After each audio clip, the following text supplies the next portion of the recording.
in the deserts of Sudan, in the gardens of Japan, from Milan to Yucatan, every woman, every man, hit me, hit me, hit me with your rhythm stick. Yes. Good evening, ladies and gentlemen. We are now floating in SCREAMACELICA. My name's Kevin Graham, and his name is Russell Boyce. No Marlene for Only Fools and Horses or Bet Gilroy, but it's Russell Boyce. Russell, how are you doing tonight? Oh, you know how to set up a show, Kev, my man. I know, That I've been thinking about that for days. I knew straight away the first line. I thought, I know exactly what song that is. Definitely, man, that's a belter. What a good lyrics in that. So I actually prefer that one to the Beatles one last week. Do you know that? I think that's actually better lyrics. The Beatle ones are a bit psychedelic, hippie trippy type thing, with a bit gobbledygook. But Ian Dury, genius, another one of the genius, and we're going to talk about lyrical geniuses later on. We are, mate. We are when we get to the musical bit.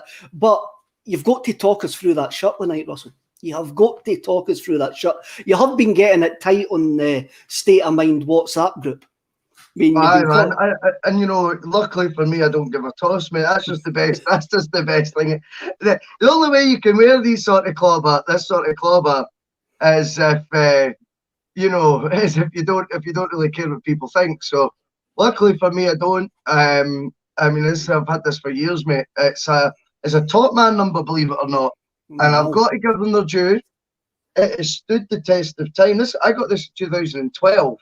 And there's not a hint of fading on it or nothing. Don't get me wrong. It's not like an Adidas t-shirt that you wear twice a week. You know what I mean? It's only certain occasions. And I thought there is no bigger stage than SCREAMACELICA, my man, to be gracing you with my leopard print presence. I'm having it, man. You're having it. You're having it. Did you wear it when you had the pub? Aye. 100%, mate. So you were channeling your inner Rover's Return, Bet Gilroy, eh?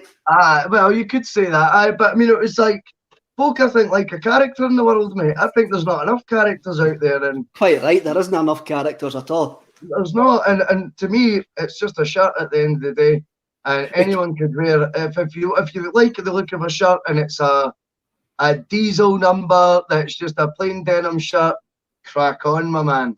If you like a Primark shirt, crack on. If you like a leopard print shirt, you end up on SCREAMACELICA. That's all I'm saying, mate. Does Top Man still exist? Is that one of them that's went under? I've got to be honest. It wasn't a commonly visited shop on my hit list, but this was a one-off, man. Aye. If Top Man are listening and they want to sponsor this podcast, then just contact us. Anybody that wants to sponsor this podcast, just contact us and we'll talk. I've noticed Paul right away coming in. Old and scary spice. Old spice and scary spice. Old spice is good. What can you do when your own producer is ripping the mick right at you? I've got a question to ask you before we go into this, Russell. Right. Have you ever been hit with a rhythm stick? That'd be telling all, Kev. Have you ever been hit with a rhythm stick? Aye. I get a bit carried away on a Saturday night, my man. So I've been hit by a few things, mate. I'm not going any further than that. I'm not really going any further than that. Right. I'm feeling mischievous tonight, mate. I'm feeling mischievous. Definitely. Right, we need to jump in the DeLorean. Yes, I'm ready. So basically, we're going back to a post-Henrik world. And it's a world that's empty. It's empty for Henrik Larsson. Of course, it was always going to be as soon as the King of Kings left. And we're trying to fill the void. The Hermsman's chapping my door at 6:30 on a Tuesday night. What's going on? You know what I mean? And there's nobody in the house. Does he not know? I'm just leaving him out there, man. Right? He can rattle my door all he wants. Right? So the post-Henrik world is trying to. See, I'm moving on. I just leave it there. Just leave it on the door. The post Henrik world, right? We've tried to be like, we've tried to fill it. He's put me off now. We've tried to fill it with Henri Camara, and that doesn't work. And No. this Celtic team is basically like better than our rivals were that season, eh? But we can't get in front of them. We just can't seem to really get in front of them. And see, when I was looking back at this, in truth, this is the worst Rangers side I've ever seen win a league title in my lifetime. When you look at their team, that team shouldn't have been anywhere near us to win that league title. I mean, let's be... Henningberg? Was it Henningberg and folk like that playing for them? It's Chris Burke? Burke, Novo, Big Marvin, God-fearing Marvin. It's a terrible side. Absolutely ranked rotten side. Gregory Vignal. Vignal, yeah. No match like him. I mean, what happens after this game? It basically hurts like a customs officer pinging their rubber gloves and asking you to strip. And and it's much worse than this season. The end of this season is much worse than this season. And I'm going to say this. See, in fact, I don't think the end of that season will ever be topped for me, because I didn't let football affect me the same way as it did then. This season's been cakewalk compared to the end of that season. What do you remember about that horrible end? Well, the horrible end always has a beginning. And I think we need to talk about the fact you mentioned Henri Camara there. But the rumours, of course, were we were going to replace Henrik Larsson with none other than Rivaldo, if you remember properly, that summer. Right. No, I never... So, it was meant to be Rivaldo. That summer was released on a free by Barcelona. And the talk was... We were looking at him, but Martin O'Neill wanted to put him on trial. Which, I mean, I know we had a show yesterday, Kev, of ifs, buts and maybes, but surely we've got to explore whether Rivaldo would have maybe, softened the blow of the king. I think he would have. I think he would have been a fitting replacement, but I remember that was the rumour at the time. I mean, that summer was just odd, wasn't it? Because once you realised he'd gone, and it really was a grieving period, and folk can slag me for that all you want, but I've never ever felt, and I was young, don't get me wrong, and maybe finally shaving a moustache and that, do you know what I mean? I was 16, man, do you know what I mean? Hormones are flying about everywhere, but Henrik leaving was, it was a death in the family sort of moment, wasn't it? And I just feel Martin O'Neill, not for the first time in his Celtic career, wasn't given the tools that were adequate to replace what was going on, Kev.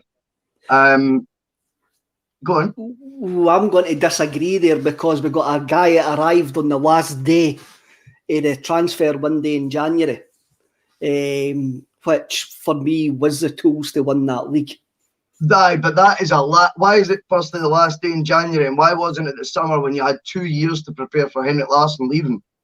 Aye, definitely. I'm not going to disagree with it. That's my point. And that's my biggest regret about Craig Bellamy's time at Celtic. Know that he didn't stay after the 6 months. That he wasn't there 4 months before he came for those 6 months. Yep. That's my biggest regret. Totally. We can all look at that season, and we all know Martin O'Neill had several other reasons for leaving Celtic. My gut feeling is I feel Martin O'Neill would have left Celtic with a heavy heart potentially at the end of that season anyway. I feel that when you look back at Seville, he was a position of strength. He wasn't backed. He was not backed at all, and yet he won that league. You said the word cakewalk. He won that at a cakewalk. I can't remember how many points he won it for by in 2003, 2004. By 04-05, Henrik's now gone. That's a huge thing to take out of that team. Now, remember, 04-05, Chris Sutton chipped in with 28 goals, I think. Mm-hmm. That was his best season, I think. Sutton, though, was someone for me who got it, and he got how big it was Henrik leaving was, and he knew he had to step up in the goal-scoring side of things, I felt he took on greater responsibility, and he'd always been someone who never shucked away from it, but I felt Sutton that year just went, oh no, like this is... we're going to need to do it ourselves, him and Big Bad John, you know what I mean? Mm-hmm. And I thought Sutton's utilised in so many positions. He was a superstar that year for us. But I just feel O'Neill, again, had given Celtic too much evidence not to be getting back. And if we were worried about, again, the bills being paid and how we were going to afford it all, I'm sorry, I've said this a million times, in the modern, in the current status, you give a great manager the right funds, he will make you the money back in tickets, in player sales if they're needed, and in Champions League qualification. And that's we seem to have lacked, and this is still Peter Lawwell, by the way, funnily enough, who was in charge then, who seemed to lack the balls when it's necessary to take us to that next level by going, not all in, no one's asking anyone to go all in, but by continuing to believe that we can still keep developing, we can still keep going up this chain. Not that we've hit a glass ceiling by just making group stages, Kev. And I've got to say, at the end of that season, just in answer to your question, it was absolutely heartbreaking. There's no two ways about it. I think you're right. We knew we were better than them. For whatever reason, we've not, you know, league titles never lie and league positions never lie, and I get that. And you've got to hold your hands up sometimes and say, for however crap they were, they completely, they deserve a lot of, praise and fairness for keeping up and for staying at the top. Not that we want to be dishing that out, but fair's fair. I think that day in the last, what came about in the last day of that season, for me, was an open goal to win the league. When you compare to how close we came 2 years before at Kilmarnock, which was a far more 50-50, they're guaranteed to scalp Dunfermline. We are going to have to play out our skin to scalp Kilmarnock by more. All we had to do was beat Motherwell. It was a far more, an open goal's a harsh word, and a harsh terminology, but it was a far easier way of doing it than what we faced 2 years before. And I just felt with the experience of 2 years before still hurting, that would have been a given that we would have got the job done that day. Freak things happen. I think that you look at the manner of the goals. McDonald scored a deflection and overhead kick. I think one was deflected anyway. Another one, the overhead kick. You go, this is madness. But that's not the game we're talking about. As you rightly pointed out, Craig Bellamy. Wow. The highlights from the match we're covering today, Kev. I know. Had me really excited today. I'm not going to lie. Watching it back, I genuinely was. You felt it was so important. I wasn't just watching and marvel at him, although I was.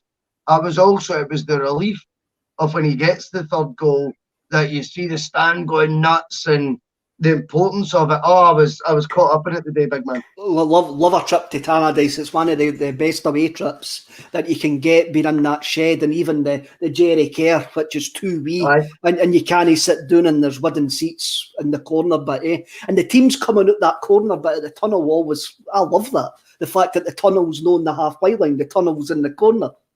At Tannadice. I love that. There's two comments that I want to bring in before we move to the game, because I'm not talking about Black Sunday, because I'll need to go away and meditate if you actually talk about any more about Black Sunday to me. I've just got over that therapy. Let's see. Fraser Ogilvie. Bellamy was another version of Tevez, unplayable at times. Hold that thought, Fraser, because we'll be coming back to that. Tevez is not the player I was thinking of, but we'll be coming back to who I think Craig Bellamy was a version of. Adam Beanie Smith. When Bellamy signed, I cut the collar off my Celtic top because Bellamy did. That was one of the things I noticed when he scores the winner here and he does that wee angry celebration. It looks like he's bit the collar off his top. I was going to bring it up as well. Now, my theory was he just folded it in. So I think Adam's been a wee bit I think you might be a bit hasty, mate. I think all he did was fold it in, big man. Adam's out with it. He's out with the scissors. I'm pretty sure he just folded it in. But so we're trying to say Johnny Hayes was more radical than Craig Bellamy when he cut his collar off his top. that's right. I think his was folded in too. But I think it was one of those wee silly flappy nylon collars though, Kev. Do you know what I mean? That was a horrible kit. I think that kit's just been ruined by what actually happened in it. Anytime I see it now, it's just horrible. I just didn't like it. Some of the kits you see now that you didn't like at the time, like the Hampden season with the three big hoops. I didn't like that at the time, but see when I see it now with the big umbros and all of that through it, that looks better now than what it did at the actual time. At the time, stuff like that. Paul's put in the comments as well. Rivaldo says about being offered a trial for Celtic. Replacing one of the biggest players in the history of the club wouldn't have been easy, but I'm sure that I could have made my own story at Celtic. There you go. There you go. You need to look at the one thing, just to very quickly touch on that, is you need to look at how seriously he took it at Olympiacos. He did not go there. Rivaldo had this reputation for, waltzing about and that. If you look at his best bits, he's an Olympiacos like legend, one of their best players of all time. He was doing magical things for them. I think he stayed there for 4 years up to he was about 36, 37. I know. He took it seriously, and if he'd came with that attitude to Celtic, I mean, imagine the day Rivaldo signs for Celtic. It would have been bonkers. It's utterly madness. I forgot about that. I can't believe I forgot about that crazy episode that we tried to get Rivaldo on loan. Yeah. There was another one, Amoroso, that he tried to get as well. The other Brazilian striker, I think he'd been at Dortmund. He'd had a good spell in Italy. That's right. Aye. And again, he was offered a trial. And 15 years later, things haven't really improved. Right. So I've parked a DeLorean on Sandeman Street. We've fired into Dundee. I've parked it on Sandeman Street. It's the 19th of March 2005. We find ourselves, along with the 10,828, going to Tannadice to where we're playing a bottom of the league, Dundee United. A Dundee United who have just recently sacked Ian McCall as manager, and his assistant, Gordon Chisholm, actually replaced him. Now, Chisholm lasts 9 months in the job before he gets replaced by Craig Brewster. Right. We're looking for victory to take us back to the top of the league. And despite a good run of form, the team are looking leggy. There's already rumours about Martin O'Neill, what's going to happen at the end of the season. And the squad are looking like this is just a season too far for them. So the team that wandered out the tunnel that day is Big Rab in goals, Wee Jackie, Bobo Baldy, Stan Varga, Ulrich Lawson, Aidan McGeady, Stan Petroff, Neil Lennon, Alan Thompson, Craig Bellamy and John Hartson. The subs that day were Ross Wallace, who came on for Lawson in 78 minutes, Stephen Henshaw, who came on for McGeady in 84 minutes, and Chris Sutton, who came on for Hartson after 61 minutes. And the subs that weren't used were Marshall, Valharan, David Fernandez and Sean Maloney. What's your thoughts on that team, Russell? I think the first thing we need to start from back to front, right? So, has Rod Douglas won his place back off David Marshall? I think by this point, yes. Must have. That's mad. That's mad. I knew you come to think. Knew you come to think about it. I didn't think about Big Douglas. Coming back into it. I looked at the Wikipedia and I watched obviously the Celtic the Celtic wiki. We need to give them a wee mention actually, because they do help us a lot with the show. Oh, definitely.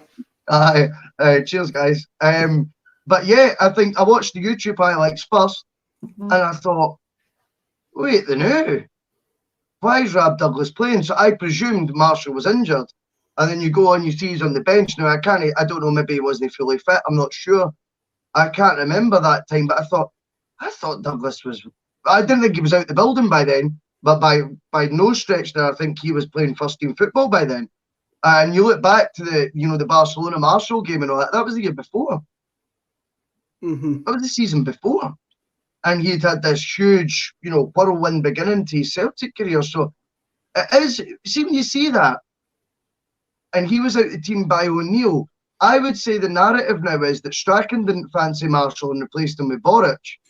However, I'm beginning to, when I see stuff like that, I think, is this form obviously quite, dipped quite badly that season? And perhaps even O'Neill would have been strengthening the goalkeeping position in the summer had he stayed. Well, you look at O'Neill's goalkeepers that he signed.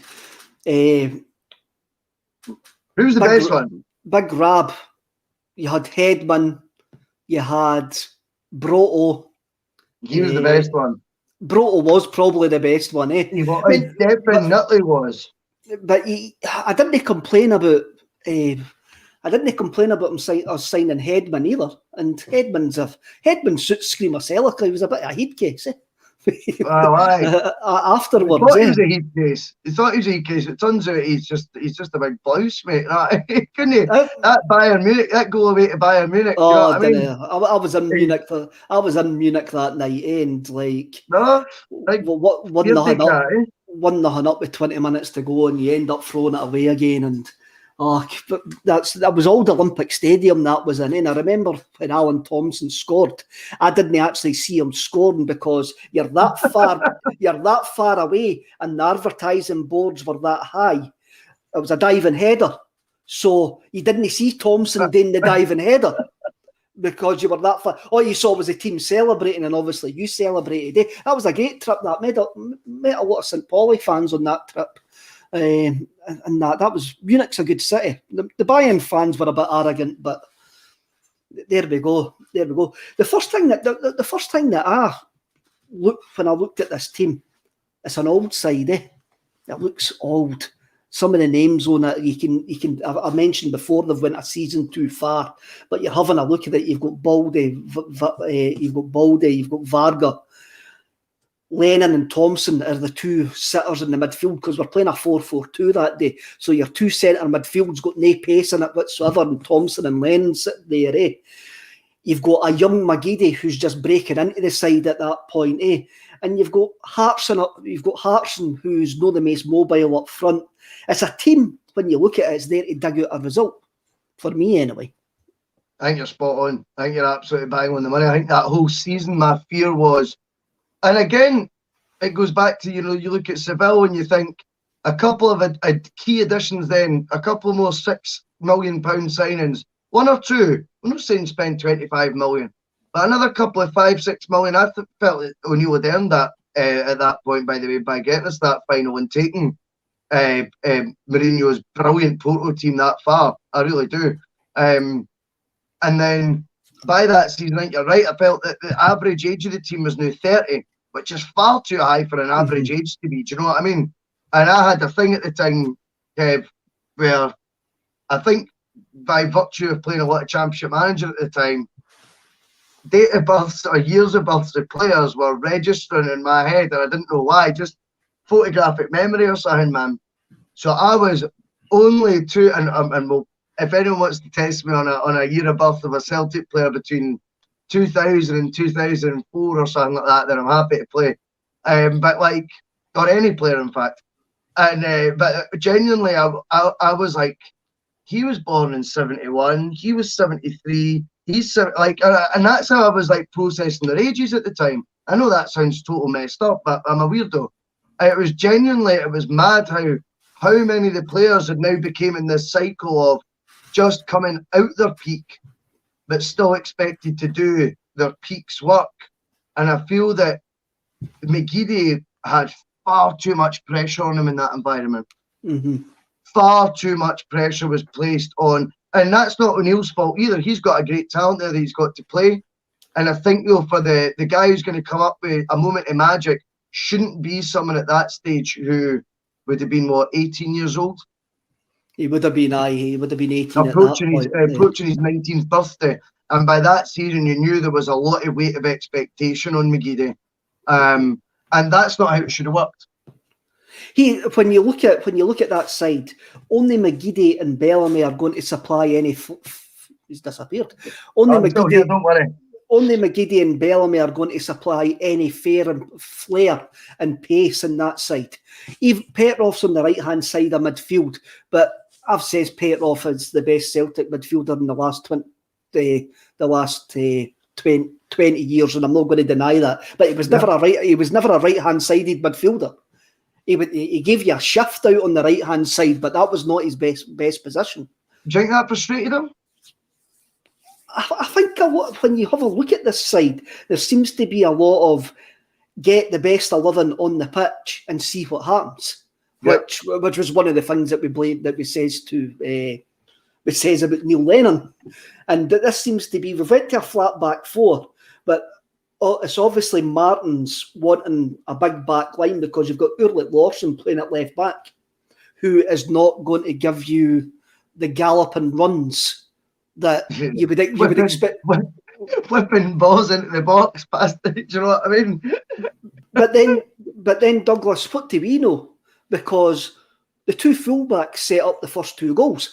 So what do we know about galloping fullbacks, and why are we trying to tell Martin O'Neill how to pick a football team? Totally. I mean, we start the game well, and in the 5th minute, Jackie Mack bursts across the halfway line. And he's got that wee scurrying stride. No, remember, he always seems to be, his legs seem to be struggling to keep up with his top half of his body as he's running, And he finds Craig Bellamy unmarked on the right-hand side corner of the box, Bellamy takes a couple of touches and unleashes this shot right into the opposite top corner. I mean, if the net wasn't there, it was killing somebody in that stand. It was hit that hard. It was an absolute peachy goal. That's what I call an arrow. That is going like an arrow into that corner. And do you know, the only thing that killed it for me a wee bit watching the highlights back was the commentator saying he's lining up for a shot here. He's in the exact corner of the box. He's no right to be lining up for a shot there. I wish the commentator had said that, because it'd been brilliant to see the reaction if, you know, he's had a shot at goal. It was spontaneous. And that's that killer stuff we were talking about yesterday as well, the killer instinct thing. That I don't know where he spied that shot from, but the way it's so deliberate, it's very, very good. I think it's the space. I think he's got that much space. He goes, I'm having a go at this. And for me, he even telegraphs it to the goalkeeper. I'm putting it in that corner, by the way, but you're not stopping this. I'm only putting this in one place, but you're not stopping this. It's an absolute peachy goal. And that's what Bellamy brought to that side. It was complete and utter, like, individuality and that brilliance. He has another chance just after it, and when he runs down the left like a Welsh Usain Bolt, and I think it's Mark Wilson he outstrips, and he bursts into the box and hits the side netting with the ball. And what goal was that he did then made up for? The Man City Man U derby at Old Trafford. He scores the exact same goal. The exact same goal. And he knocks it in near post. Almost, it's the exact same type of finish. It was mental when I watched it back. I thought, that is exactly what he did at Old Trafford. And it's the same type of finish he goes for, beat him at the near post as opposed to cutting it across the goal, because you'll not expect that. Aye. It's a poor, when he bursts into the box, it's a poor finish because he just kind of stabs it instead of, when you look at his finish a couple of minutes before, and then you look at this finish, it doesn't bode well for the game that we spoke about at Fir Park when he missed a couple of one-on-ones. But you go, how can you do the brilliant bit, then just make an arse of it? Big Bobo then misses a free header just after it as well. He headers it straight into Tony Bullock's hand. Then bizarrely will allow Dundee United to equalise. So for anybody that can remember this goal, the Dundee United goalie launches the ball from the edge of his own box and nobody touches it until Jim McIntyre volleys it in the Celtic penalty area, just above the penalty spot. It was an unbelievable goal to lose. And this was when Stan Varga as well Stan was superb for us, but at this point, his legs are creaking and he's not looking as mobile. But this ball doesn't touch the ground for the goalkeeper kicking it until Jim McIntyre volleys it into the ball. I'm calling it a volley. I'm sure Jim would probably say he scuffed it, but it wasn't a clean. He didn't catch it clean, but he managed to direct the ball into the net, and it was like, what a horrible goal to lose! What a terrible goal to lose! Well, Kev, do you not think it was the exact type of ball that Celtic defence you didn't try and play against them? Because that Celtic defence, that was meat and drink. Do you know what I mean? I know. Lumping the ball up from the goalie. That's the one thing. You worried about teams when they passed it round the Celtic defenders. Do you know what I mean? Because them turning was maybe a wee bit slower, as you say. But balls coming that long, that was the one thing you always went, perfect, they can do that all day if they want. Do you know what I mean? Mm-hmm. We'll be fine. And yet that goal, as you rightly say, it just seems to, once it's bounced once, you just know you're going, that's going to be the goal when I was watching it back. And I did remember it when I seen it, but it was like, you knew this is going to be the goal here. And I just felt like that type of ball, that is what I associated with those Celtic defenders just lapping up all day. They loved that.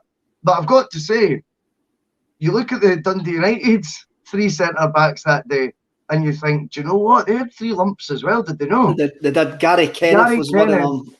Ritchie, Paul Ritchie and Alan Archibald. There's no much mobility in there. What I noticed about the Dundee United team, and this is something I forgot, Derek McInnes played for them. Derek McInnes played for Dundee United. I forgot all about that. I mean, he came back for West Brom. That's right, aye. I mean, West Brom he came from. See that goal, Big Varga looks like a teenager that's been sent to tidy his room because he's just like sort of, I meant to deal with that ball. And it's a horrible goal. Even when I saw it again, and I can remember watching it at the time, and I'm going, how did they manage that? It's just a punt down the field. Nothing much happens after that, but we regain the lead on 34 minutes. Ulrich Lawson, after I just says he was never a fullback, decides whatever Jackie can do, he can do as well on the left-hand side, and he strolls across the halfway line. And he fires the ball to Bellamy on the left edge of the box. And with this time, with his left foot, because his first one was his right foot, with his left foot, he fires it into the opposite top corner. And you go, wow, how did you manage to do that? This is a tremendous strike because he's running away from goal. He's running towards the corner flag, and he somehow manages to turn his body and angle the shot across his body straight into the top corner. It's another fantastic shot. He's got great gravity. He's got great purpose with that goal. But there you go, a rocket with his right foot and a rocket with his left foot. Oh, mate, I mean, the way he could swivel with the hips as well was, outstanding. I mean, there's a moment later in the game, quite similar, but he's got his back to go, shimmies one way, goes the other, and he probably, by his standards, should have scored. But yeah, I just think he had a low sense of gravity, and he could just turn just so quick. I don't know what the saying is, turns on a sixpence or something, but I mean, he really was something like that anyway. But I mean, he really could. It was amazing, as you say. It's the fact that he swiveled his body as he's hitting the shot. Mm-hmm. So he's having to do both techniques in one. If he hits that straight there, it's going 20 yards wide. But he'd add all that. But to generate the same amount of power as if he was hitting it straight, but to be going not to the near post, but the far corner shows you how quickly he's swiveled his body into position to do that. It's really, really impressive, actually. It's power and accuracy that you can actually get at that split second at that speed. It's phenomenal. Wow. Liam Dominic Collo says Gary Kenneth now at Dundee junior side Lockheed United, probably the best centre back in the league up in the east. I think I saw a documentary. It could have been A View from the Terrace, done a bit about Gary Kenneth and his return, and he is playing for Lockheed United now. What age will Kenneth be? Because he was a young laddie at that time. I think he was born in 87, I'm sure. I'm sure he 87, was. I think so. Same age as me, I think so. But 33, 34. It'll be something like that anyway. It might not be 87, but it'll be something like that. He got a Scotland cap as well, Gary Kenneth. So there you go. You've got a Scottish international playing for Lockheed United. Mental. At this precise moment in time. We're into the second half, and Dundee United are better than us in the second half. Big Rabs kept us in the game a couple of times. Yep. And that's symptomatic of Celtic this season. And if you think Craig Bellamy scored 2 thunder bastards, Barry Robson says anything Craig Bellamy can do, I can do as well. And this is another peachy goal. And it's something that we saw him doing for Celtic when he eventually rocked up at Celtic Park. But it's what a strike this is as well. And Big Rab didn't have any like chance of saving this. No. I mean, we talk about arrows earlier on, Kev. I mean, that is exactly, it's the same arrows that Barry Robson's using. Again, it's across the keeper. Mm-hmm. But there's that much pace on it and accuracy, again, as you say. There's nothing anyone can do. But what a strike. And he did that a lot for Dundee United before we actually brought him in, you know. It seemed to take a lot for us to want to take the humongous £1 million punt on him. Mm-hmm. You wonder if, you know, again, I think he signed for Celtic, he was 29. I think he could have been there a couple of years before that. I really do. I mean, because when he came, he was one of my favourite players, I've got to admit, in that team. I loved his dig, but I thought he became more about his dig than his actual technical ability because he was older now. He was 31, 32 back when he was still in the centre of midfield. What I noticed watching this game back is he's built like a butcher's pencil when he strikes us. The 3 years later, when he comes to us, he's full out and he's different. He's still a winger at this point. He's still playing on wide left at this point. By the time he gets to us, he's bulked up. Maybe it's just his metabolism changing as getting older. But it's some striking. He enjoyed it. He really did enjoy it. He went a bit rage after he scored as well. I like that though. I like that. You hit a pinger like that was a ping, mate. Do you know what I mean? You do that to equalise against Celtic when it's, you know, not in a disrespectful way, but one of only a few times that season Tannadice is going to be full house. I read the crowd was 10,828. So that's it pretty much as full as it can get. You know, what a buzz that must be. Fair play. Aye, good. This seems to spring Celtic into life. And after Robson equalises, we have Sutton has a half chance, which produces a good save. Craig Bellamy himself has another chance as well. But the winner comes, and we talk about Tony Bullock shelling the ball down the park. Big Rab shells one down the park, and Chris Sutton flicks it on. Bellamy is on it like a flash, and it bounces once, then with his left peg, he's sort of half volley, half chips it over the goalkeeper into the net. Nice. And it's one of the best hat tricks you'll ever see. And it's probably one of the best hat tricks I've ever seen in a Celtic jersey. I agree. And he runs to that corner with the wee fair play stand in the shed, and he's got that grimace of somebody who's constantly constipated, because he always looked angry when he scored. I like that. But that's how I think he used to bite the collars off his top. Rather than cut the bag, he used to just bite them. And that was his pre-game ritual. He just bite the collar off his top. And that was in 81 minutes. I think he scored 80 minutes. And I think we've got to say as well, Sutton, man. I mean, this guy is a joke. You know, folk talk about the telepathy with him and Henrik. I think all good players, worked better with Chris Sutton beside them. Look at Shearer, how prolific he was working with Sutton. Nae mug. Larsson, best years with Sutton. You look at Bellamy there. Sutton's came on as a sub.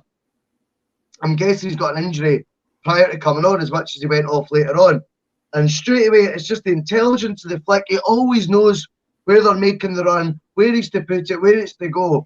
He was the perfect foil for so many different strikers. And, you know, even that season we talk about him playing with, you know, a slower John Hartson.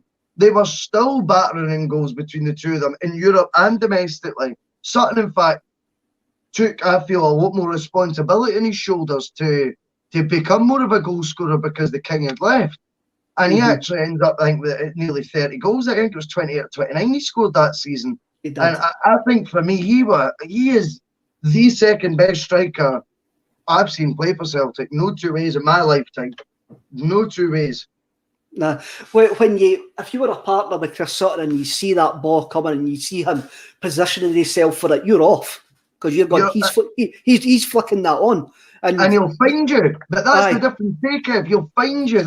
It's easy to flick it on to nowhere, but he has got the football brain. He knows where you're making the run. He's either seen it out the corner of the eye, or he's just, if he's smart, he'll be going into that area over there, so I'll put it over there. But I thought, for me, that flick on there just epitomised him to a T. Do you know what I mean? Zinco, usual contributor, comes in and says Sutton was world class. Honestly, I don't think he maybe gets the credit that he deserves, Wales, because he was playing alongside the greatest player that a lot of us are ever going to see in a Celtic jersey. But when that greatest player comes out and goes, I wouldn't have been half the player if it wasn't for that guy. David Kelly, this is a great point that David Kelly makes. Funny how many good strikers Sutton just happened to play alongside, eh? That's it. And I look back, I think it's brilliant by Zinco saying about the world class element. Now, would Chris Sutton have got that label if Sven-Goran Eriksson had grown, the cojones to call him up for the England World Cup squad 2002? Because if you're telling me Michael Owen wouldn't have benefited from playing alongside Chris Sutton, or would have done better with Emil Heskey, we are talking a different sport, a completely different sport. Now, there's a stat about Michael Owen with Emil Heskey, which is, I think Heskey supplied him with, I can't remember the amount of percentage, but it's a high percentage of Owen's goals. And I go, well, double it. And that's what would have been the case if it had been. Sutton would have looked at Owen straight away and went, I know exactly what I'm doing with you. It would have worked. They would have been deadly, especially Sutton at his peak, 2002 World Cup. And that's all because he told Glenn Hoddle to ram it. Was it Kevin? Was it Glenn Hoddle? Was it Glenn Hoddle? Thought it was Kevin Keegan. No, Glenn Hoddle. 100% Glenn Hoddle. But I just feel that was really petty. And I do also believe that it was the fact he was playing the Scottish game. I've got to get that in there because I do think there was a snobbery towards that. I mean, Henrik Larsson must have been sitting in that Sweden squad laughing because they played England. And he's going, I can't believe that guy Emil Heskey is a starter for them. And my pal Sutty, who just set up 53 goals for me last season, isn't even in the squad. It's embarrassing. Embarrassing. What I love about Sutton as well is he hated Alan Shearer, and everybody was when they won the title, when Blackburn won the title, the SAS, and both of them couldn't stand each other. They just couldn't actually stand. Brilliant. Stand each other. Sutton tells it like it is. That's the thing. See Sutton, and even in the media punditry, okay, he knows when he's being He knows when he's being controversial. That doesn't stop him saying what he thinks. And when he said that about Dunfermline, he's right. You look back now in history and you look at silly Jimmy Calderwood, you know what I mean? You go, no wonder David Murray hired you for Dunfermline. Of course Sutton would have known that by then because he's quite an intellectual man. And Big Sutton wasn't afraid just to call it as he seen it. And I like that in someone. I remember speaking to Gary Caldwell and I asked him who was the hardest out of John Hartson or Chris Sutton to mark. And Gary Caldwell actually says, he says, Hartson, you know what you're going to get. It's a wrestling match. It's physical. And he says, Sutton's a sneaky bastard and you don't know what you're ever going to get with him. that maybe actually just sums up what it was. But Big Hartson, you're getting a wrestling match and it's all physical and that. With Big Sutton, you didn't ken what you were going to come up against. He could do everything. He was a full package. He could play as well, Sutton. Eh? Oh, he could. He was an intelligent player. You don't get to play centre half that amount of games for Celtic, or centre mid that many games for Celtic.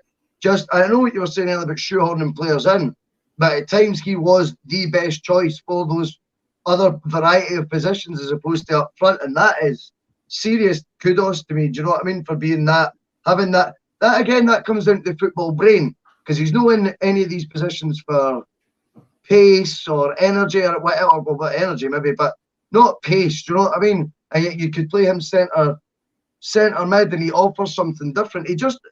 He had definitely a bigger football brain, and I think he gets credit for as well. He wasn't just some lump up front, Kev. Do you know what I mean? That you were just hoofing balls up to, and hopefully son will come off his backside or his shoulder or whatever.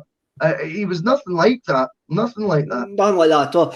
After Martin O'Neill says about Chris Sutton and Craig Bellamy, he says, Chris Sutton liked him and Chris Sutton didn't like anybody. He says, but he got on with Craig Bellamy. So he says Bellamy must have something. After this game, Martin O'Neill says Craig Bellamy's just sent a message to the board, and they must find the money to buy him. And Bellamy himself said that he wanted to make a big impression at Celtic because to play in front of these fans is very, very special. So Bellamy got us as well. It's just the same as Big Chris, as we've been talking. Chris got us. So how did we end up getting Craig Bellamy? Basically, it was because he fell out with Graham Souness at Newcastle. So you're always onto a winner with the Celtic support if you fall out with Graham Souness. I mean, I would just love to hit Graham Souness. Right, I know Souness is like a character and all of that on the telly, but I would love to hit Graham Souness across the face with a live kipper, man. Just like, not a dead kipper, it would have to be a live kipper so it's flat on my boot. And when you have a look at like Bellamy coming in for Henri Camara, who by this point we had sent back to Wolves, it was like insipid to inspired. Bellamy absolutely carried that team in certain games. And as soon as Bellamy came into that side, he was by far the best player in Scotland by a week. He was quite easily the best player in Scotland for those 4 or 5 months that he was actually there. So, you've got the option. You've got someone who you're saying that quickly is the best player in Scotland. It's hard to disagree. Of course, I totally get your point on that. He makes a huge impression. So he gets it. He's the best player in the country. He actually does it he does the business on the park as well. Tells the club he wants to stay. It doesn't stay. Right. The reason that he didn't want to stay, well, the reason that he never stayed was because, and Paul's told the story, and I'll tell the story as well. He wanted to sign, the fans wanted him to sign, but the bottom line was, if Gordon Strachan, who by this point had came in as manager, wanted to sign him, it was blowing his budget. It was blowing his whole budget on Craig Bellamy because the signing on fee was about £6 million. So Gordon Strachan decided against signing Craig Bellamy, and he signed Magic Zaraski, Arthur Boric and Nakamura. Now, I'm not going to play the devil's advocate here. Can you picture your life if you've ever seen Arthur Boric or Nakamura in a Celtic jersey? No, I think that's fair completely. When was it that he signed Venegoor and Donati? Was that the year later? That was a year later, aye. That was a year later. I was hoping it wasn't, because I was going to compare their 6 million with Bellamy's, but you've got me this time, Kev. I've got to admit it. Aye. I mean, their 6 million I would exchange for Bellamy, to be fair. Yeah, can you imagine that? But you would never seen the holy goal, and you wouldn't have seen the genius. No, I'm not. That'd be really, really. And again, what does that then leave him with in terms of, another couple of Mo Camaras in the team because he's got no money to buy anyone else? I mean, I get that. I'd get that point. I forgot that was the same summer. Would he have worked well as well with Strachan? I don't know. Maybe that played a part as well. Was Strachan his manager at Coventry? Somebody in the comments can maybe... Yes, he was. Was Strachan his manager? Definitely was. Aye, so... Maybe Strachan just didn't fancy him.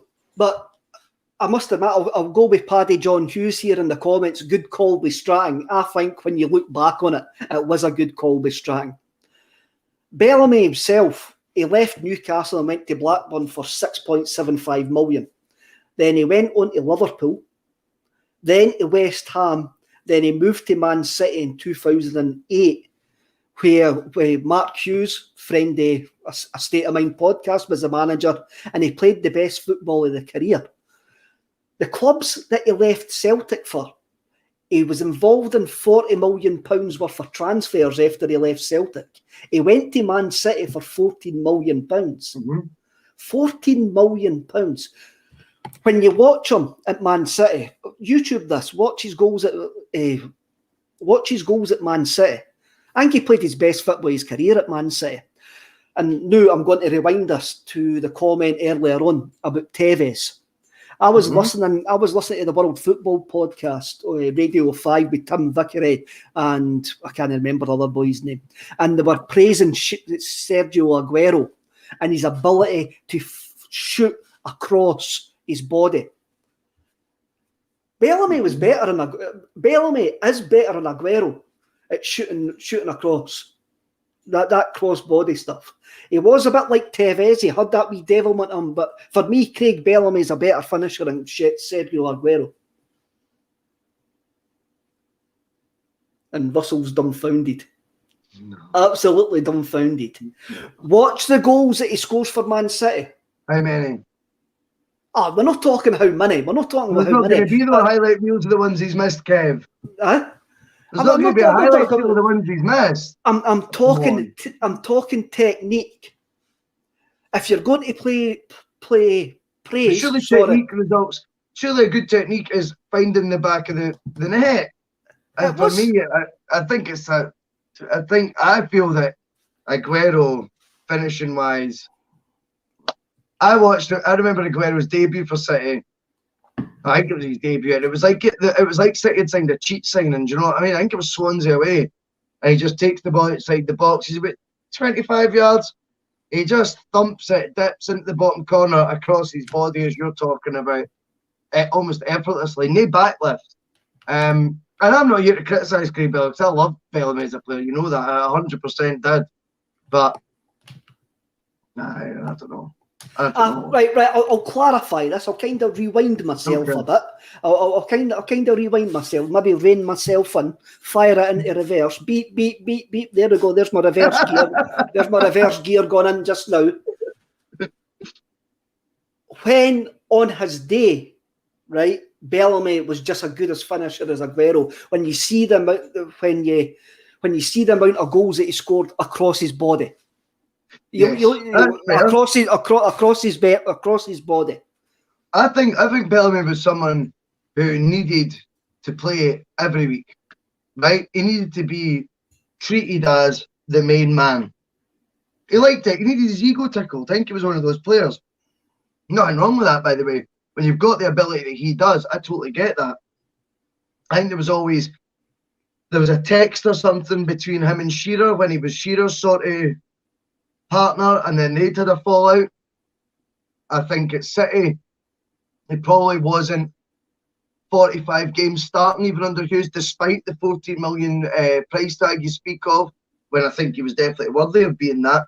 I think his peak moment was that Old Trafford game. I thought he destroyed United that day. And if City had won, I think his name in folklore at City would be different, if that makes sense. I think. Aye, definitely. Aye. Do you know what I mean? They lost that game, which goes against them, but he was a joke that day. And I'm going to go back to what you're saying about the money, which you're spot on, by the way. I agree. Naka and Boric, I would always want them. But this is when it comes to it. Why does it have to be like for like? If you're getting a new manager and he's identified those two players at 500 grand, Boric was. I think he was alone, in fact, sorry. Boric was on loan for a year, and it was 500 grand. So scrap that. That's buttons. And then Nakamura is 2.75 million. For me, dig deep. If Bellamy wants to come, sign him for 6.75, because the one thing with Bellamy is you get all of that back one day anyway.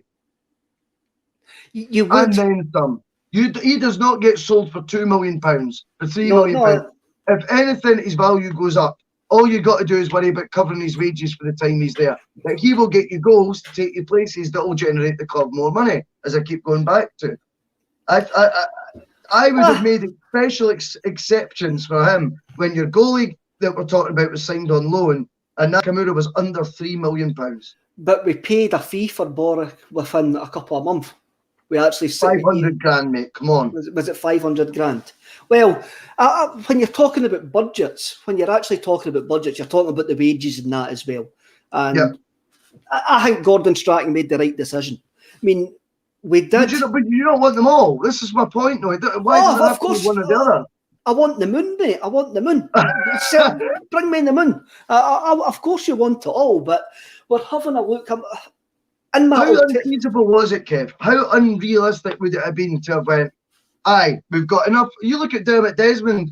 Apparently, when he wants to step in and sign Roy Keane when there's 5 months of a dud season to go and pay him 65 grand a week, we can afford it. There's no money coming back on that deal, remember? And you've got to think ambitious, man. You have got to think ambitious, but then I can't see that Gordon Strachan's made the wrong decision. I can't see it. I mean, there was a perfect opportunity for Bellamy to come back to Celtic, and it was in 2010 when he was leaving Man City, and he ended up going to Cardiff. For weeks, Neil Lennon and Peter Lawwell put a deal together and went to Craig Bellamy, come back to us, because Man City knew how good a player he was. Didn't they want to sell him to any of their rivals? They didn't want to sell him to anybody in the Premiership. So Celtic went in, and Bellamy himself ended up going to Cardiff in the Championship. That's his boyhood team, the way. Fair enough. It was his boyhood team, and also it was for family reasons that he had. There was family reasons, but I'm thinking Bellamy in 2010 as well, after his season for Man City, he would have tore it up here. He would have really tore it up here. Now, I mean, you're talking about he left Celtic 40 million in transfer fees. But there's an interesting story. I mean, he started his career at Norwich, and I didn't think this was Chris Sutton maybe at Norwich at the same time as him. Was Chris Sutton at no. That would have been after it, yeah. Miles off. I know, because Sutton was that'd have been after it, aye, it would have been. Because Bellamy would have been like 12, 13. I mean, maybe Bellamy was there as a schoolboy or something like that, but I don't think that if their paths crossed, it would have been I don't know, getting an autograph or something like that. Ewan Boy Martin comes in there when we're talking about Bellamy, wages, Nakamura, Boric and all of that. Let's not forget Law was the CEO and didn't want high earners, which is true, because when you actually look at it, I think Sutton disappeared Sutton disappeared quite quickly because his wages. Jackie Mack disappeared to Wolves because they weren't willing to pay his wages as well. So, Ewan Boy Martin has definitely got a point there. When he started his career at Norwich, and would you believe at Norwich, he was quite a lippy wee guy in the dressing room with senior pros. He never seems like the type of guy who would fall out with people, does Craig Bellamy, does he? It doesn't seem like that type of boy that would annoy the senior pros. But though, Kev, you need them. I think every team you need, but I feel like Declan knew, but you need a prick in the team. Do you know what I mean? You need someone who's a nightmare. See, even for his teammates, is a nightmare. So if he's a nightmare for his teammates, what is he like? What is he like? You know what I mean? For opposition teams, if he's a nightmare to you, I can see what Paul's saying there. He remembers Bellamy there at 15. Expected a first team game at 15-year-old. When he broke into the Norwich first team squad, there was only one of the senior pros in the squad stuck up for him. Everybody else hated him. Who was that senior pro? Who stuck up for Bellamy? Who stuck up for Bellamy in the first team dressing room at Norwich. At that time. It's going to be good, isn't it? It's going to be good. Peter Grant. It is Peter Grant. Yes! Well done, man. Well done. Peter Grant. No, I got carried away there. I was absolutely buzzing. I got that. Peter Grant, maybe Eddie Howe's assistant, was the only person in the Yes. dressing room that stuck up for Craig Bellamy at that time. It shows you how things go about, eh? It shows you how. You can't talk to me for 5 minutes, Kev. I'm just sitting here buzzing, man. I'm so glad I got that right. I know. I can't believe you got that right. That's one of my. I thought you were never going to get that link, the Celtic link to that dressing room. See, Kev, this is the influence you're having on me, mate. This is the influence you're having, big man. I'm doing my homework these days. No, I knew it must be Celtic related. I knew it had to be Celtic related. That was the only thing I could think about. Right. Stuart Horan comes in, tankard for Boise. Aye, we need to get you one of their tankards. We need to get one of their tankards. Philip DeMarco, Darren Huckerby. No, remember, we were always linked with Darren Huckerby as well. When Martin O'Neill was there, type of player.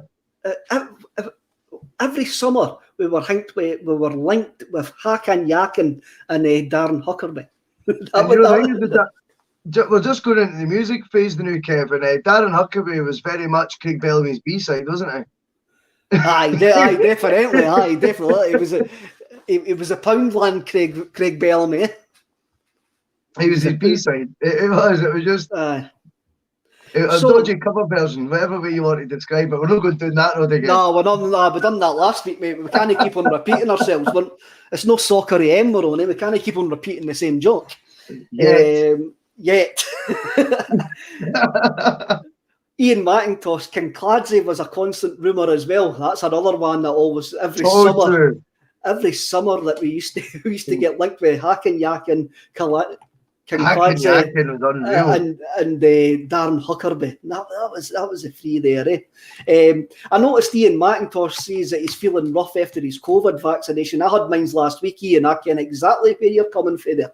It knocked me off my feet, man. Maybe that's why I'm saying Craig Bellamy is better than Aguero, eh? Maybe that's what it is. What's the big pharmaceutical company injected with me? I do not know. Let's get on to the music, eh? Let's do it. Music, right? I'm having a wee look at the official charts on the 13th of March 2005. At number 1 is McFly with All About You. It's funny because I was is that the Comic Relief song? I was 6 years at school by this point, right?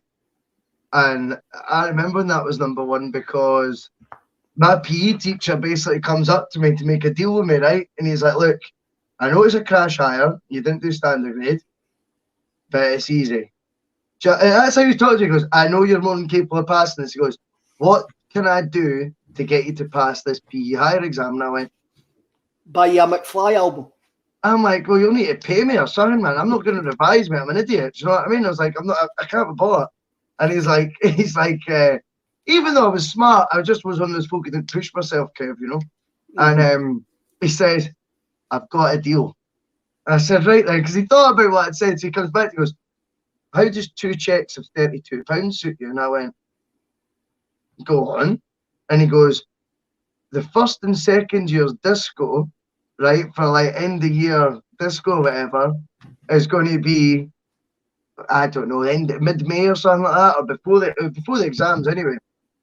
It was the Easter disco, it might have been, something like that. He says, you know your music, why don't you bring CDs in and that? He goes, and DJ for me. He goes, I need a DJ. He goes, there's a double deck CD like deck system and all that with huge speakers at the community centre. I just need you to do one afternoon and one night, and it's £32. 2 checks I'll give you for £32 for each. That's what they're paying you. I went, how long's the show? And he's like, 2 hours, but you'll be there for 3. I went, £16 an hour to play tunes. And he goes, but you need to think, and I always remember him saying, you'll need to find some McFly CDs though, son. That's what he said at the time. And I always stood there, I was like, McFly? I went, I'm not playing that, man. He goes, you can't just be playing The Who and Oasis and that. It's like, he goes, it's 13, 14-year-olds Easter disco. So McFly being at number 1, I know I went off on another tangent, but yes, that does bring back a lot of memories, Kev, especially that song, because that's what I'd finish it with. That's what I'd finish the set with, because that would get like, you know, the the youngsters that were maybe going to be couples sort of dancing and that, you know what I mean? I don't ken where we can go after that, Russell. I don't know where we can go. Well, you know, I'm not saying I like the song. I'm not saying I like it, but it brings back fond memories.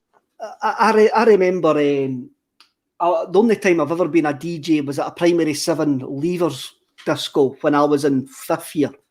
And this shows you how long ago this was, that the Waynes just kept on coming up and asked me to play 2 Unlimited, No Limits. That shows you how that was 1991.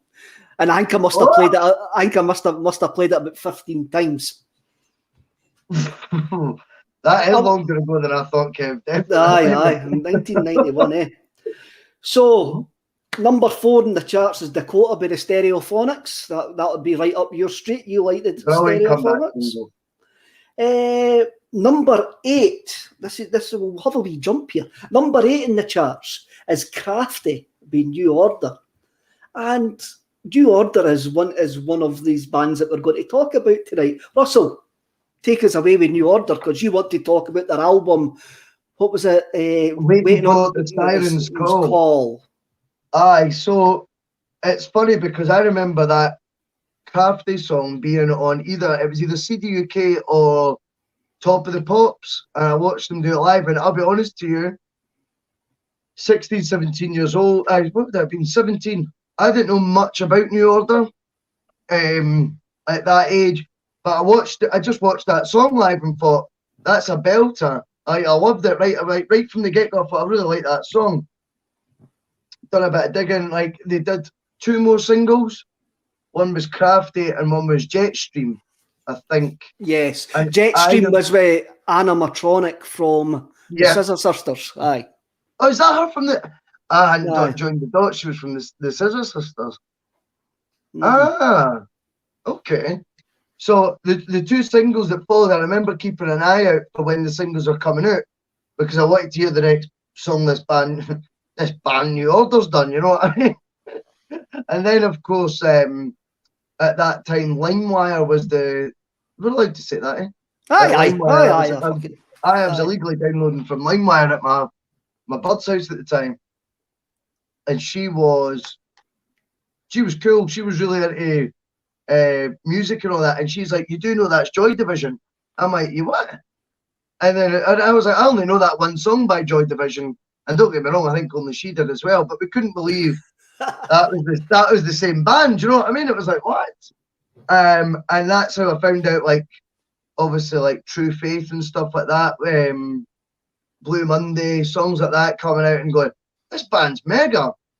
And then I've got to give a shout out to the guy he used to work for me at the pub. He would do the cleaning in the morning, he'd do some day bar shifts, but his age is probably with you, Kev, right?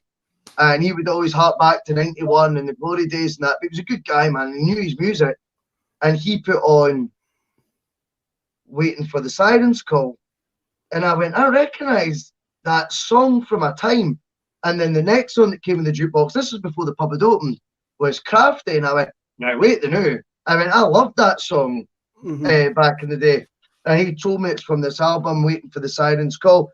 And I listened to it the past week, and it's very good. It seems kind of like what I said about Bowie last week, like they were having a lot of fun with it.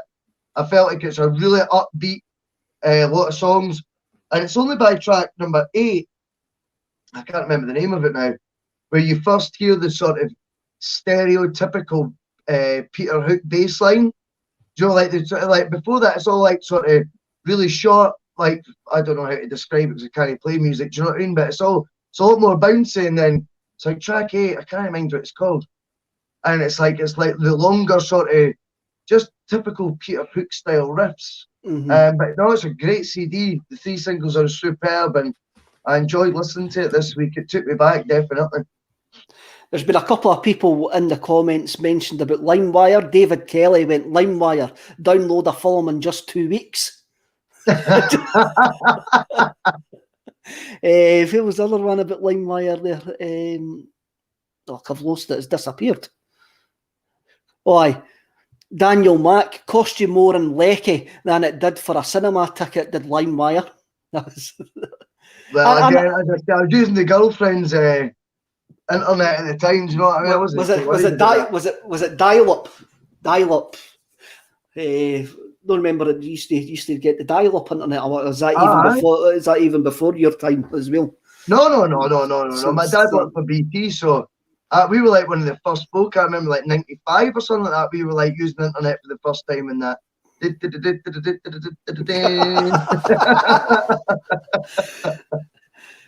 New Order are a seminal band, and even Joy Division. I mean, when you go into their back catalogue, for Joy Division to what they became, and they invented Ibiza. They went to Ibiza, and when they came, by the time you get to them releasing Technique and Brotherhood, you can hear the right disco influence. And I've seen them. I've seen New Order twice. The first time I saw New Order, this is going to make you feel really, really young, Russell. I saw New Order at the Reading Festival in 1993. They headlined on the Sunday night, and they were superb. That was when, what album? 1993, Republic. Republic had came out with, what's that song? I can't remember. It'll come back to me. It's interesting though, because the first time I seen them was at T in the Park 2005. Well, I reckon I seen them on this tour at the Barrowlands. I reckon I saw them on the Waiting on the Sirens called tour at the Barrowlands. Yeah, I nearly said Brendan Rodgers came on. Brandon Flowers came on the stage. Is that him for the Killers? Aye, and he did a song with them. I can't remember which one. But he definitely came out and did a song. I think it might have been Love Will Tear Us Apart, but Brandon Flowers, Teen the Part, 2005, New Order, definitely happened. I had to watch it before I came on, in fairness. Scotland, 1983, Regret, that was the song I was thinking about. It was on Republic. Regret was the simple, was the single I was talking about. Ian McIntosh, no way, Kev, I was at Reading that year, also saw that. See, if I was to go back to that Reading Festival, Ian, I would probably go and see that now, but I didn't go and see them at the time because I wasn't a big get into them, Russell. They're a very, very good band. A really good band. If you're saying that they done Love Will Tear Us Apart at T in the Park that year, I reckon it was Waiting on the Sirens call that I did see it, because I think that was the first tour that they were going to. That they started doing Joy Division stuff. And I think it was a big deal because I'm sure they played it. I could be wrong here, but it was one of the festivals before Teen the Park. They'd done Love Will Tear Us Apart, and as I say, the missus at the time knew they were going to play it. That's why we went to see them. She knew, like, that's what we were kind of there for. They were there. I was there for Crafty. She's like, song's rubbish. I'm like, it's amazing. But she was there just for that one song she wrote because it was her favourite song of all time or something. And it was because she knew they were going to play that song because they played at a festival in the month before or the few weeks before. That was, so I take it Love did tear us apart, and that's how you're no longer there. Yeah. It's the same old story for me, mate. You know, this is just how it goes, Kev. If you steal your girlfriend's shirts, what do you expect? There's still plenty of mine. Right, we'll only go down that rabbit hole. Right, question. What's your favourite New Order album then? I don't know, man. I don't know what my favourite New Order album is. That's probably the first album I've listened to in full by them in my life. Is it? Right. Oh, for me, the album that you've got to actually listen to is Power, Corruption and Lies. If you're going to like listen to any New Order album, the 1983 album Power, Corruption and Lies, then Technique, they're my two go-to with New Order. But can I tell you my favourite songs? Aye, of course you can. I like Crystal. Right. Temptation. Uh-huh. And True Faith. True Faith. Are they all on different albums? Yes. Aye, they're awfully different. They're awfully different, like time spans. I was hoping they were going to be in the same album. I could say, well, I ken that one. Do you know what I mean? Crystal was on Lost Sirens, which was 2013. That was Aye. Is it as good as that? That's a tune, that is, as well. I love that song. Aye. I ken you didn't really do albums, but New Order are fantastic. I mean, anytime you hear that drum beat of Blue Monday, brilliant. And the story about Blue Monday, that it was the biggest selling 12-inch of all time, and they didn't make any money off it because the sleeve cost too much. That is just, do you not ken that story, no? No, go for it. No. Factory Records is what me and Paul, well, what I wanted a state of mind to be like that, but Paul's more business minded than me, and he doesn't go down the Factory Records route. Basically, New Order made a sleeve, a Peter Saville, who's a big artist, sleeve for the 12-inch, right? And it cost more to make the sleeve than what it did. So basically, they were selling the EP for £3, but it actually cost them £4 to make the record in the sleeve. So they made a loss. Basically, like New Order, basically New Order bankrolled Factory Records for years, and they bankrolled the Hacienda for years as well. If you ever want to read any books or anything about the Hacienda, go to the New Order stuff about it, and there's some great documentaries about it. And the drummer for New Order is absolutely fantastic. He might be the only sensible one in the group, and he's gone. I'm sitting at meetings, and they're talking about propping up this nightclub with my money. He says it's completely madness, but that's what they were like. Factory Records was really, really punk. It was a punk record label, and they just done everything. Everything was about the music. Nobody had contracts. Nobody had anything. And so that's Blue Monday. Somebody's came in and actually says they lost 50 pence on every copy of Blue Monday it was sold. That's ridiculous. That is just ridiculous. I'm more in Paul's camp with that. I would be definitely like going, whoa. If the tune's that good, I'm going to make some coinage off it. Definitely. No way, man. Can't make a loss off that. Paul comes in and says, Kev, you're a punk, I'm hip hop. Well, that's it. If I ever get my book out this year, it's going to have a Blue Monday vibe about it. I'll probably end up losing money on it. The way it's gone anyway. I'll probably end up losing money. I'll end up buying them all myself or something like that. No, I'll buy them all, mate. I'll buy them all. You know it. Right. The official album charts that we can, if I can get my laptop to work. The number one album was The Massacre by 50 Cent.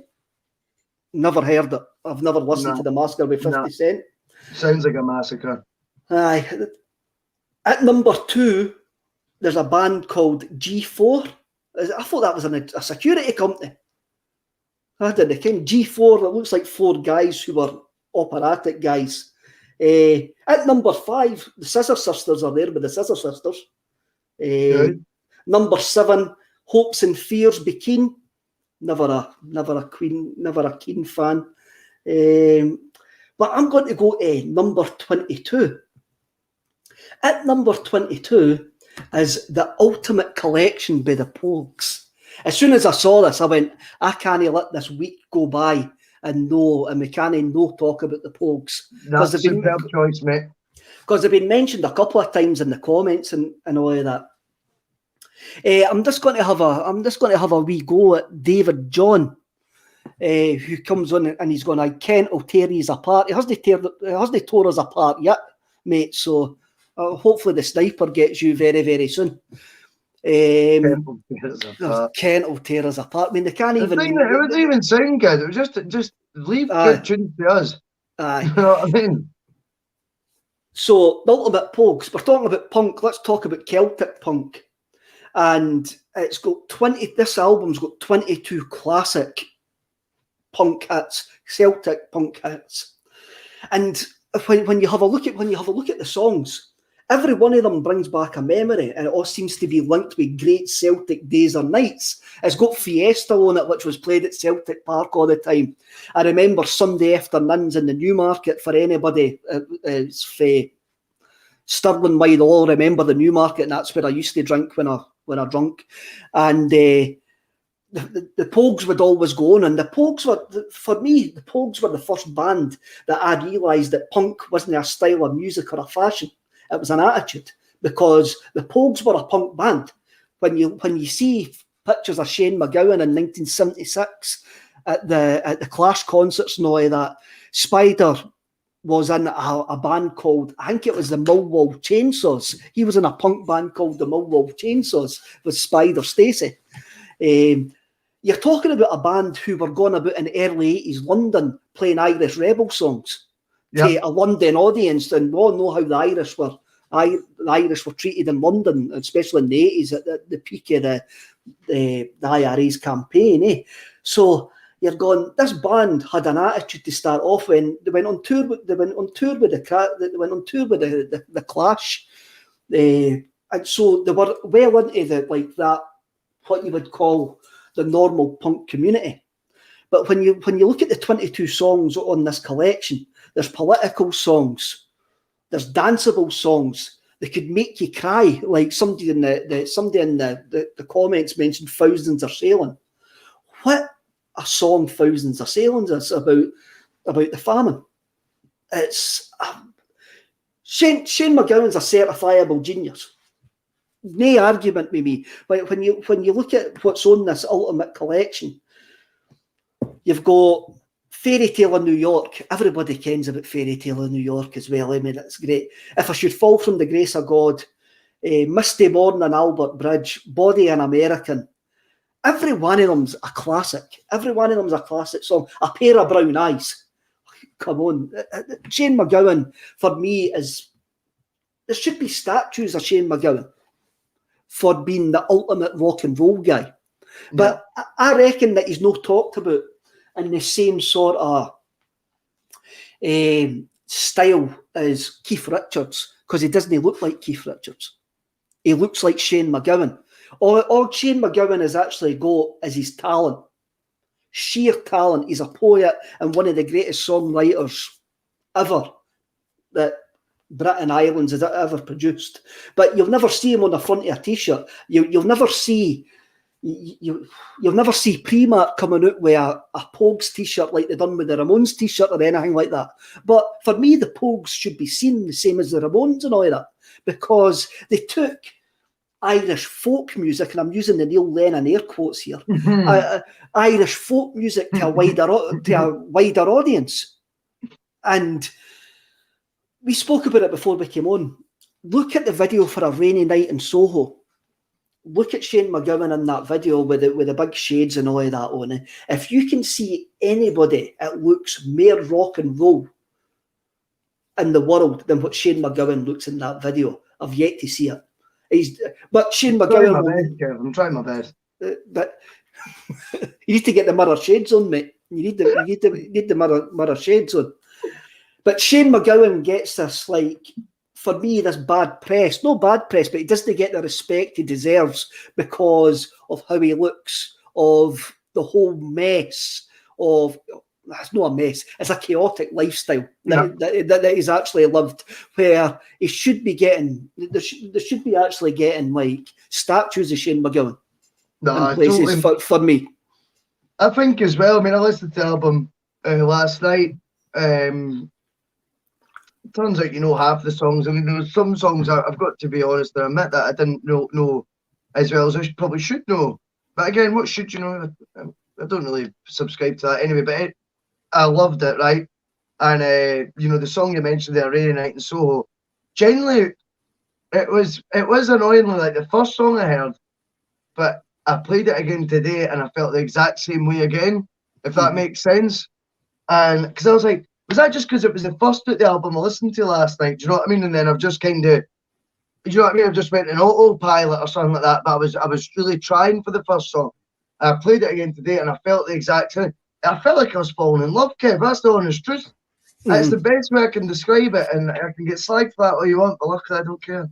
No. I felt like I was like, that is the best way to describe it. I feel like I'm like listening to something and like he's taking me somewhere. Do you know what I mean? And then at the end when he says the song's nearly over and then he sings about, you know, you're the measure of my dreams, the measure of my dreams, just think it's just a fantastic lyric I know it might not sound much, I suppose, in this context, the way I'm saying it, but listen to the song, and then basically, you know, you're the measure of my dreams, saying that someone, that is what, everything you build your dreams up to be, you actually, it turns out, are that. You are the measure of my dreams. I just thought, what an amazing, as you say, great songwriting and stuff. What an amazing way to put it, Kev.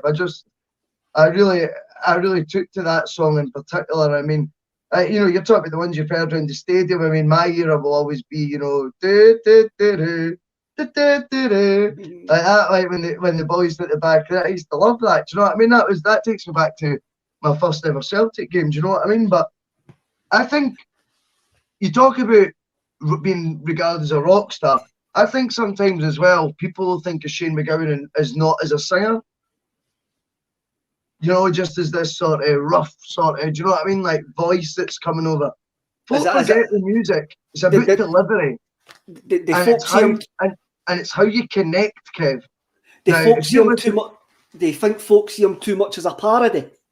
Oh, definitely. That's a great point. I think that is one half of it.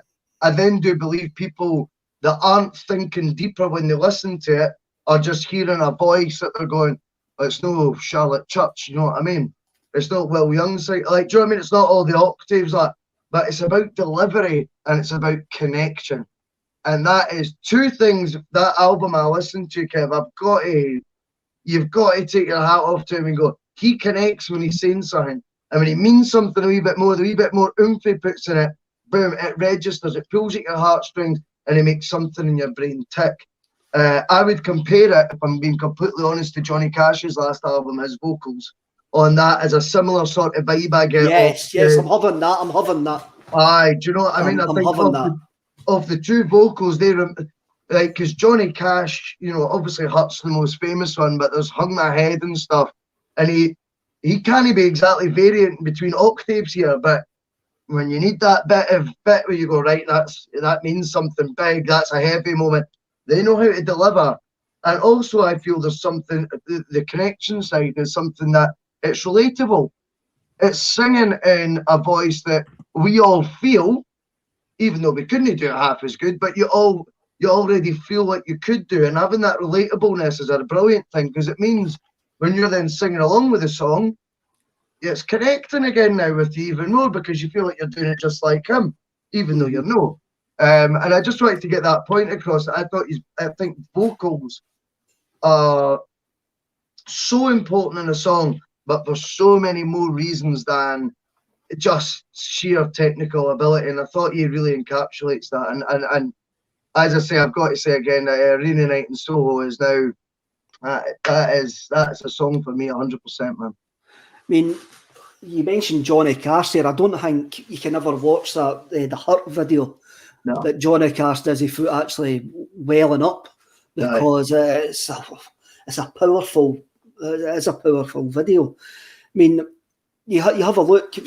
Somebody mentioned, sorry, the comments keep on flying up, so if I miss one, I keep it in my head.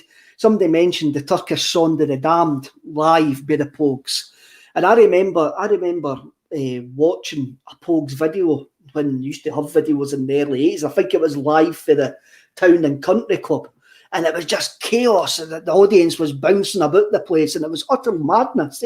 And you've got Shane MacGowan up there delivering passionate, intelligent vocals, but folk are just seeing this guy standing up there with a cigarette, no front teeth, holding onto the microphone stand. Strange, funny thing is about the Turkish Song of the Damned, it's actually named after a song by the Damned, the punk band The Damned. Yeah. Have you ever listened to The Damned? Mm-hmm. Machine Gun Etiquette is the album you've got to listen to by The Damned. Fantastic album that is. And the Damned have got an album called, the Damned have got a song called The Turkey Song. And Turkish Song of the Damned is actually, they came up with it on the tour bus in America. Aye, they came up with it. It sounds nothing like it sounds nothing like it, but that's how they got the title, The Turkish Song of the Damned. That's how we got it.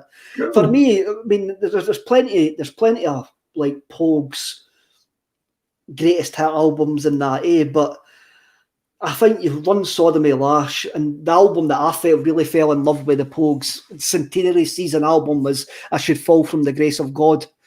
And I can still listen to that album today, and it's still genius. And it takes me back to 1988, takes me back to the sunny days, takes me back to the Centenary Season. And if somebody would have actually says to me that you'll get into Irish folk music by guys with a bunch of punks, and you go, aye, right, then they show you the Pogues, and you go like that. How out the box thinking is that? Instead of being a post-punk band, we're going to do fast versions of Irish rebel songs and write our own Irish classics in an Irish folk setting. Eh? That takes balls, that takes vision, and that takes a genius, which is Spider Stacey and Shane MacGowan. I think that's total fair, and I think you're right. I think the style of music is maybe something that you can think, I'm not really into that. That's really not my bag. And then, as I say, you're listening to it. I'm listening to it last night, and I'll be honest to you, I kind of skipped through the ones I knew. That's fine. Because they are where they are. You're off that playlist generation.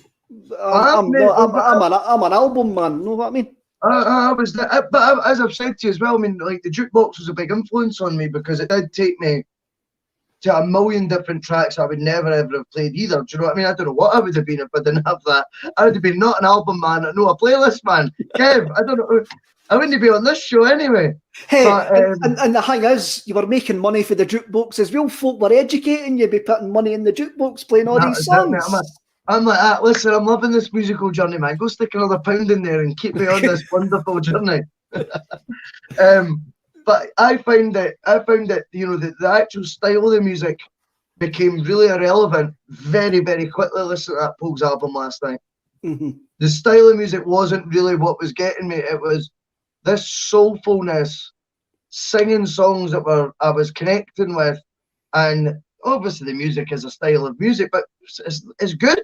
It's not rubbish. I think you need to removing the labels from a lot of music is a difficult thing for people to do.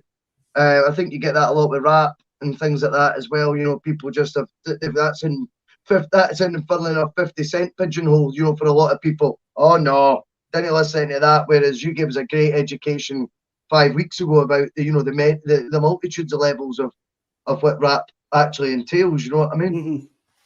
I know. Well, Russell, we've been on for 1 hour, 32 minutes and 35 seconds. It's not bad for us, man. I know. I think we'll leave it there, and we hopefully we'll be back on Monday. Hopefully, we'll be back on Monday, and we'll be back next Tuesday night for another SCREAMACELICA. So from myself and Russell, see you all later, lads. And remember, thanks very much.